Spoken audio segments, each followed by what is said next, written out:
Hoje nós entramos no capítulo 12 do livro Nos Passos de Jesus. E por falar nisto, esse livro tem te ajudado? Ele até, olha, eu li ele no meu princípio da fé, também já li ele nesse período, né?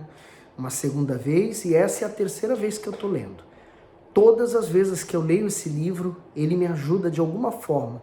Ele me faz lembrar de coisas importantes da minha fé, do meu passado, coisas que eu preciso voltar a fazer, praticar, coisas que eu havia abandonado, esquecido.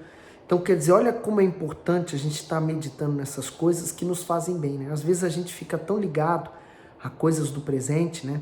E hoje em dia é internet, é as redes sociais, às vezes essas coisas atraem só o que não presta pra gente, mas aqui está uma ferramenta que nos ajuda, nos auxilia na nossa vida, na nossa caminhada com Cristo. E hoje o tema é muito importante, o Espírito Santo. E aí ele diz assim: antes de entrarmos no assunto do batismo com o Espírito Santo, precisamos tomar conhecimento a respeito do próprio Espírito Santo. O Espírito Santo foi praticamente desconhecido pelo povo brasileiro até o início do século XX, quando começou o movimento pentecostal no Brasil. Hoje, graças à atuação do próprio Espírito Santo, aproximadamente 70% dos evangélicos são pentecostais. Ele é a terceira pessoa da Santíssima Trindade, mas isso não significa que ele ocupa o terceiro lugar em importância. O Pai, o Filho e o Espírito Santo estão no mesmo plano. O Pai é Deus, o Filho é Deus e o Espírito Santo é Deus. São pessoas distintas, mas um único Deus. Aí vemos o mistério que não se pode desvendar. No caso, é válida a soma 1 mais 1 mais 1 igual a 1. E aí você diz, mas como é possível? Você não pode buscar nas razões humanas o que é espiritual. Então, isso é espiritual. Quando a gente fala do Espírito Santo, estamos tratando de uma pessoa. Uma pessoa. E essa pessoa, ele quer abrigar-se em você, no seu corpo. Agora, olha o que o estudo diz. O Espírito Santo tem outros nomes, tais como Bom Espírito, está em Neemias 9:20, Consolador, está em João 14:16, Espírito, Efésios 5:18, e aqui um detalhe, toda vez que a Bíblia faz referência ao Espírito de Deus, então ele usa a letra maiúscula. Quando diz respeito ao Espírito do homem, então a letra vem pequena. Santo, está em 1 João 2:20, Espírito de adoração, Romanos 8:15, Espírito de amor, 2 Timóteo 1:7, Espírito de conhecimento, Isaías 11:2, Espírito de conselho, também Isaías 11:2, Espírito de Cristo, Romanos 8:9, Espírito de Deus, Gênesis 1, versículo 2. Espírito de entendimento, Espírito de fortaleza, Espírito de sabedoria, Espírito do Senhor, Espírito de temor do Senhor. Tudo isso em Isaías 11:2. E Espírito de verdade, João 14:2. E esse Espírito de verdade é o que nos guia a toda a verdade. E é ele que nos convence do erro também. O Espírito Santo também é simbolizado por água, está lá em João 7:38, fogo, Salmos 78:14, óleo, Salmos 23:5, pomba, Mateus 3:16, o selo em João 6:27 e vento, Atos 2:2. Então quer dizer, esses aqui são símbolos. Por isso que a igreja, né, a Igreja Universal, ela unge os seus membros, né? Principalmente na consagração dos dizimistas. Porque aquele azeite, ele tem o símbolo do Espírito Santo. A ação do Espírito Santo no ser humano é muito grande, pois ele é o autor da vida. E está lá, João 3:5-8. Vamos conferir? Jesus respondeu: na verdade te digo, que aquele que não nascer da água e do Espírito não pode entrar no reino de Deus. Olha que importante, né? O nascimento da água e do Espírito, quer dizer, o batismo nas águas é o princípio do início de uma conversão. O nascer da água também, ele se refere à palavra de Deus que nos lava, né? Que nos educa. E o Espírito Santo não pode entrar no reino de Deus. Se eu quero entrar no reino de Deus, então eu tenho que passar por todo esse processo. O que é nascido da carne é carne, e o que é nascido do Espírito é Espírito. Não te maravilhes de ter te dito, necessário vos é nascer de novo. O vento sopra, assopra onde quer, e ouves a sua voz, mas não sabes de onde vem, nem para onde vai. Assim é todo aquele que é nascido do Espírito, porque agora ele é guiado do Espírito. E eu destaco aqui o nascido da carne e o nascido do Espírito. O nascido da carne, ele segue a sua vida, mesmo dentro de uma igreja, mas ele segue a sua vida fazendo tudo do seu jeito, tudo da sua maneira, tudo da mesma forma. O nascido do Espírito não. Ele colocou um ponto final naquela vida velha e ele iniciou uma vida nova com o Senhor Jesus. Ele atua em nosso favor, abrindo os céus, Mateus 3,16, consolando, João 14, do 16 ao 17, e um destaque nesse consolando, nós vemos isso, por exemplo, quando nós perdemos um familiar nosso. Ele nos consola. O que palavra de ninguém, um abraço, né, a lembrança de alguém pode trazer um descanso, uma paz momentânea, mas não o que o Espírito Santo pode fazer por nós. Nos convencendo do pecado, que é João 16:8. E esse eu acho mais importante, né? Porque às vezes a pessoa está seguindo fazendo o que é errado e ela não percebe que o que ela está fazendo está errado. Mas o Espírito Santo nos convence. Às vezes as pessoas falam, olha, o que você está fazendo está errado. E ela acha que estão atacando ela. Mas quando o Espírito Santo fala, há uma mudança. Nos dando acesso ao Pai, Efésios 2:18. Nos fazendo dar frutos, Gálatas 5, do 22 ao 23. Nos dando ousadia para falar a respeito do Senhor Jesus, Atos 4:31. Às vezes há pessoas que elas são tímidas, né? E elas falam, mas eu gostaria de falar de Jesus para as pessoas, mas eu tenho uma vergonha, eu não sei o que vão pensar, o que vão falar. Pronto, o Espírito Santo te dá essa ousadia. Pedro mesmo era aquele homem bruto, mas depois que ele foi batizado com o Espírito Santo, ele deu uma capacidade para ele enorme. Sendo aquele que ressuscitará os nossos corpos mortais, derramando o amor de Deus em nossos corações. Romanos 5:5 e o outro Romanos 8:11, que eu esqueci de falar. Nos ensinando, João 14:26. Então, às vezes, você fica sem saber o que fazer. Então, você ora a Deus, Ele vai te direcionar. Fluindo em nossos corações, João 7:38 ao 39. Nos usando para expulsar demônios, Mateus 12:28. Então, a obra de Deus é essa, Ele quer usar você de maneira extraordinária, mas você tem que se submeter às mãos deles. Nos guiando, está em Atos 8:29. Nos inspirando, 2 Timóteo 3:16. Intercedendo por nós, Romanos 8:26. Habitando em nós, João 14:17. Nos justificando, 1 Coríntios 6:11. Nos revelando os mistérios de Deus, Efésios 3:5. Nos santificando, 1 Pedro 1, versículo 2. Testificando em nosso espírito que somos filhos de Deus, Romanos 8:16. Além de tudo isso, dada a sua onipotência, onipresença e onisciência, o Espírito Santo nos enche de alegria e de paz, habita e mantém comunhão conosco, seu povo, e realiza milagres e maravilhas em nosso meio. Por isso que quem tem o Espírito Santo, ele não deixa sequer nada de dúvida. Ele nos dá uma certeza dentro de nós. E é essa certeza que basta. É claro que o diabo, ele vai se manifestar colocando dúvida, né? Com esse respeito. Mas o que a gente tem que fazer é seguir em frente. Por exemplo, eu vou dar um exemplo meu, né? Assim que eu fui levantado de obreiro, a minha primeira reunião que eu fui trabalhar foi uma reunião de libertação. Então, eu fui lá, coloquei meu uniforme, feliz da vida, né? Falei assim, hoje eu vou lá, vou vou botar esses demônios para ficarem de joelhos. E eu lembro que quando eu cheguei no salão da igreja, minha cabeça foi bombardeada com vários pensamentos. E vinha aquele pensamento assim, ó, hoje eu vou te envergonhar na frente de todo mundo e vou te mostrar que você não é batizado com o Espírito Santo.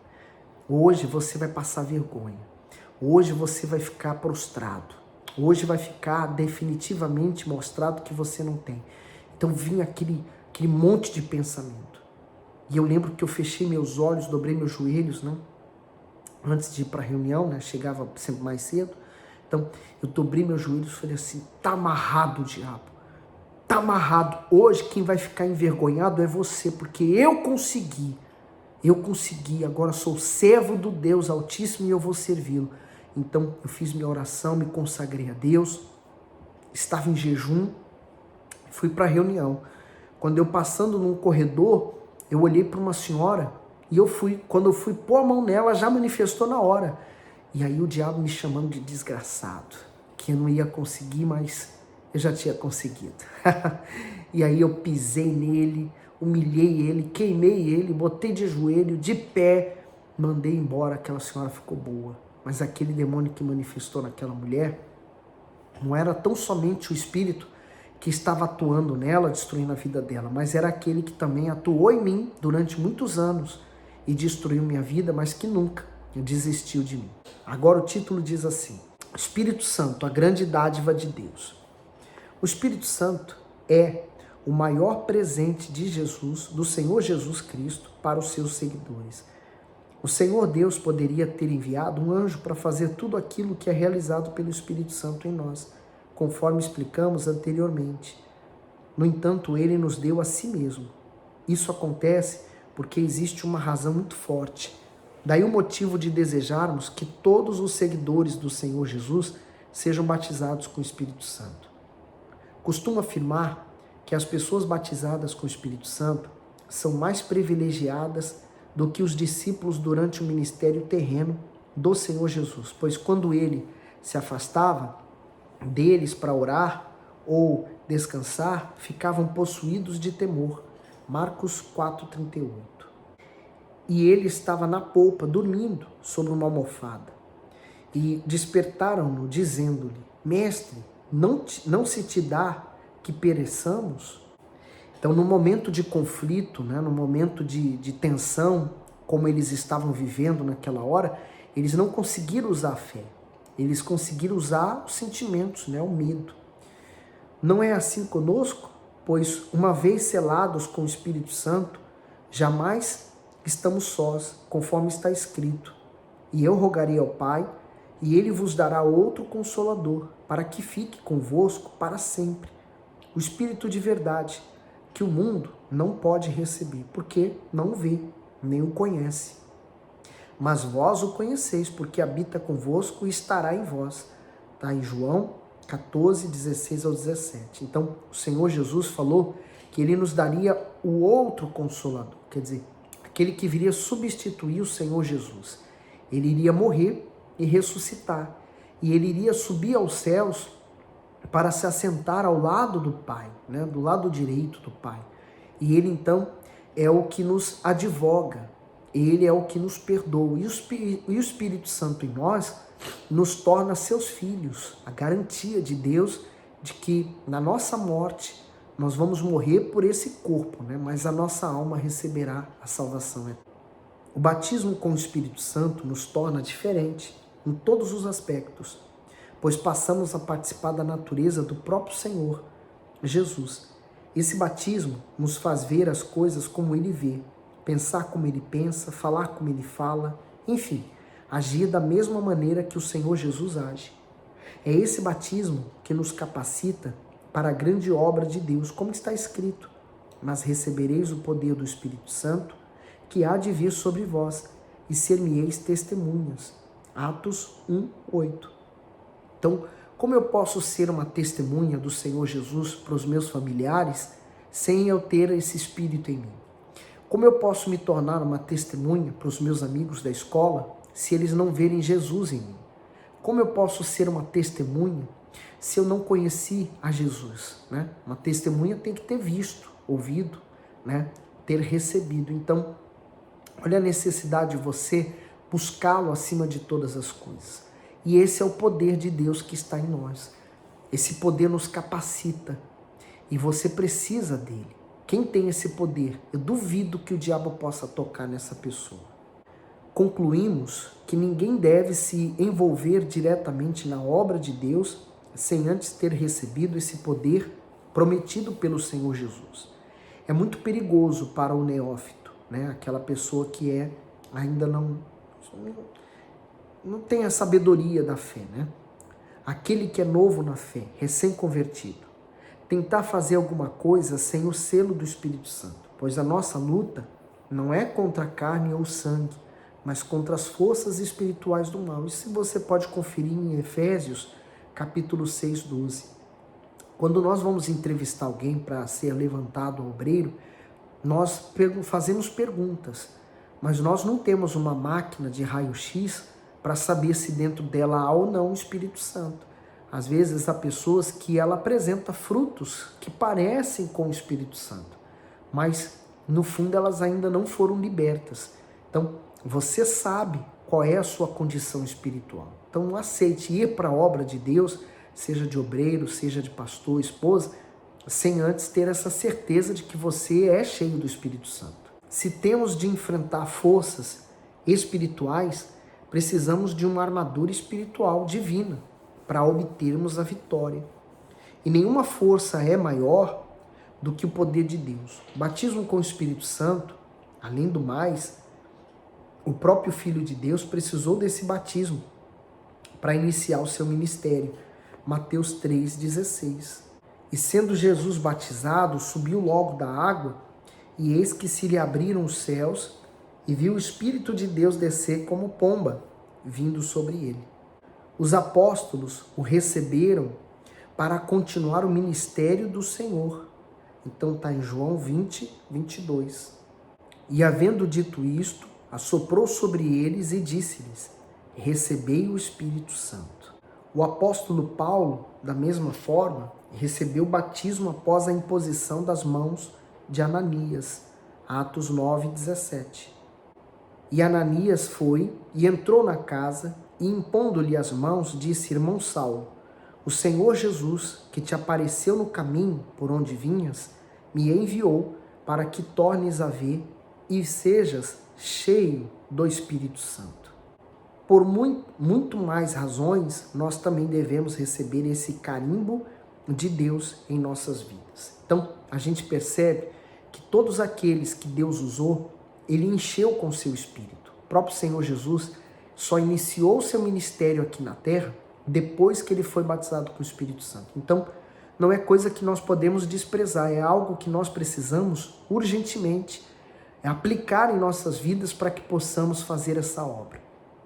O conhecimento a respeito do Espírito Santo é vital para a fé de todo cristão. Ele não é uma influência, uma energia ou um espírito qualquer, mais iluminado, mais evoluído, etc.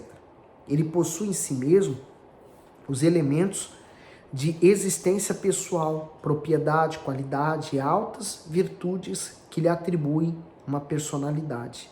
O Espírito Santo é uma pessoa, tanto quanto o Senhor Jesus e o Pai. As suas obras e os seus ofícios são os mais variados possíveis e o mais importante é a missão de nos conduzir até o Senhor Jesus. Ele tem grande desejo de nos guiar e nos encher da sua plenitude, a fim de sermos um com Ele. Tudo que o Senhor Jesus faz foi devido à unção que recebeu do Espírito Santo, que deseja habitar em nós.